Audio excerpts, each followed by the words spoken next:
కిసాన్ మేళను ప్రారంభించిన మంత్రులు NMD Farooq, BC Janardhan Reddy.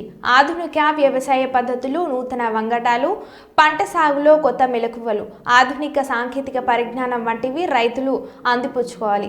భవిష్యత్తులో వ్యవసాయంలో డ్రోన్ల వినియోగం పెరుగుతుందన్న మంత్రి. ఆకట్టుకుంటున్న వ్యవసాయ ఉత్పత్తుల ప్రదర్శనలు, మారుతున్న కాలానికి అనుగుణంగా ఆధునిక వ్యవసాయ పద్ధతులు, అధిక దిగుబడి ఇచ్చే నూతన వంగడాలు, పంట సాగులో నూతన విధానాలు, ఆధునిక సాంకేతిక పరిజ్ఞానం వంటివి అందిపుచ్చుకొని రైతులు వ్యవసాయాన్ని లాభసాటిగా మార్చుకోవాలని రాష్ట్ర న్యాయ, మైనార్టీ సంక్షేమ శాఖ మంత్రి ఎన్ఎండి ఫరూక్, రోడ్లు మరియు భవనాలు, పెట్టుబడులు, మౌలిక సదుపాయాల శాఖ మంత్రి బీసీ జనార్దన్ రెడ్డి పిలుపునిచ్చారు. బుధవారం కలెక్టరేట్లోని ప్రాంతీయ వ్యవసాయ పరిశోధన కేంద్ర మైదానంలో ఆచార్య ఎన్జీ రంగ వ్యవసాయ విశ్వవిద్యాలయం ఆధ్వర్యంలో నేడు నంద్యాల జిల్లా కలెక్టరేట్లో ప్రాంతీయ వ్యవసాయ పరిశోధన మైదానంలో నిర్వహించిన కిసాన్ మేళా కార్యక్రమాన్ని మంత్రులు, జిల్లా కలెక్టర్ శ్రీమతి రాజకుమారి గనియా తదితరులు జ్యోతి ప్రజ్వలన గావించి ప్రారంభించారు.